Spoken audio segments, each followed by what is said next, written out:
ಸಖತ್ ಖಾರ ಬಣ್ಣ ಮತ್ತು ರುಚಿ ಆಚಿ ಚಿಲ್ಲಿ ಪೌಡರ್. ಸರ್ಕಾರದ ಜಮೀನುಗಳು ಕಬಳಿಕೆ ಆಗಿರುವಂತಹ ಹಿನ್ನೆಲೆ ಆನೇಕಲ್ ತಾಲೂಕಿನ ಆ ಕಚೇರಿಯ ಮುಂಭಾಗದಲ್ಲಿ ಪ್ರತಿಭಟನೆ ಆಗಿದೆ. ವಕೀಲರು ಸಂವಿಧಾನ ರಕ್ಷಣಾ ವೇದಿಕೆಯಿಂದ ಆಗಿರುವಂತಹ ಪ್ರತಿಭಟನೆ ಜಮೀನು ಕಬಳಿಕೆಗೆ ಸಹಕರಿಸಿರುವಂತಹ ಅಧಿಕಾರಿಗಳ ವಿರುದ್ಧ ಆಕ್ರೋಶವನ್ನು ಹೊರಹಾಕಿದ್ರು. ಜಮೀನು ಕಬಳಿಸಿದ ಭೂಗಳ್ಳರನ್ನ ಬಂಧಿಸುವಂತೆ ಆಗ್ರಹ ಕೇಳಿ ಬರ್ತಾ ಇದೆ. ರೆಕಾರ್ಡ್ ರೂಮ್ನಲ್ಲಿ ದಾಖಲೆಗಳನ್ನು ತಿದ್ದಿದ್ದಾರೆ. ಬೆಂಗಳೂರು ಹೊರವಲಯದ ಆನೇಕಲ್ ತಾಲೂಕಿನ ಕಚೇರಿಯ ಮುಂಭಾಗದಲ್ಲಿ ಇವತ್ತು ಪ್ರತಿಭಟನೆ. ಅಕ್ರಮದಲ್ಲಿ ಕಂದಾಯ ಅಧಿಕಾರಿಗಳು ಶಾಮೀಲಾಗಿದ್ದಾರೆ ಅಂತ ಸಂವಿಧಾನ ರಕ್ಷಣಾ ವೇದಿಕೆಯ ವತಿಯಿಂದ ಪ್ರತಿಭಟನೆ ಮಾಡಲಾಗಿದೆ.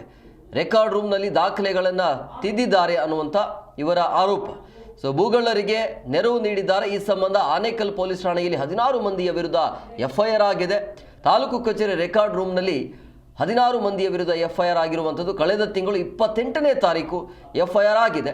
ಇಲ್ಲಿಯವರೆಗೂ ಕೂಡ ಒಬ್ಬ ಆರೋಪಿಯನ್ನು ಬಂಧಿಸಿಲ್ಲ. ಯಾಕೆ ಅನ್ನೋದು ಈ ಕೂಡಲೇ ಪೊಲೀಸರು ಆರೋಪಿಗಳನ್ನು ಬಂಧಿಸಬೇಕು. ಇಲ್ಲ ಅಂತ ಹೇಳಿದ್ರೆ ಆನೇಕಲ್ ಪೊಲೀಸ್ ಠಾಣೆ ಮುಂಭಾಗ ಪ್ರತಿಭಟನೆ ಮಾಡ್ತೀವಿ ಅನ್ನುವಂಥ ಎಚ್ಚರಿಕೆ.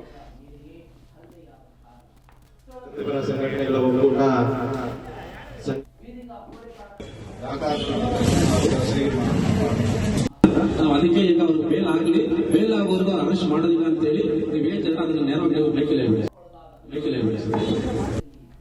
ಅಧಿಕಾರಿಗಳು ಈಗ ಕೋರ್ಟ್ ಕಚೇರಿಯಿಂದ ಸುತ್ತಾಡ್ತಾ ಇದ್ದಾರೆ. ಪ್ರತಿಭಟನೆ ಮಾಡಿದ್ದಾರೆ. ನಮ್ಮ ಒತ್ತಾಯ ಇಷ್ಟೇನೇನೆ, ಇಲ್ಲಿ ಇನ್ವೆಸ್ಟಿಗೇಷನ್ ಸರಿಯಾಗಿ ನಡೀತಾ ಇಲ್ಲ. ಇದು ಬೇರೆ ಬೇರೆ ತರದ ಇನ್ವೆಸ್ಟಿಗೇಷನ್ ನಡಿಬೇಕಾಗುತ್ತೆ. ಇಲ್ಲಿ ಮಾಡ್ತಾ ಇಲ್ಲ ಅನ್ನೋದು ನಮ್ಮ ಸ್ಪಷ್ಟವಾಗಿ. ಎರಡನೇದು, ಈ 16 ಜನರನ್ನ ವಜಾ ಮಾಡಬೇಕು ಅನ್ನುವಂಥದ್ದು ಸ್ಪಷ್ಟವಾಗಿ. ಇವರು ವಜಾ ಮಾಡಲಿಲ್ಲ ಅಂದ್ರೆ ಮತ್ತೆ ಇದೇ ಅಧಿಕಾರಿಗಳು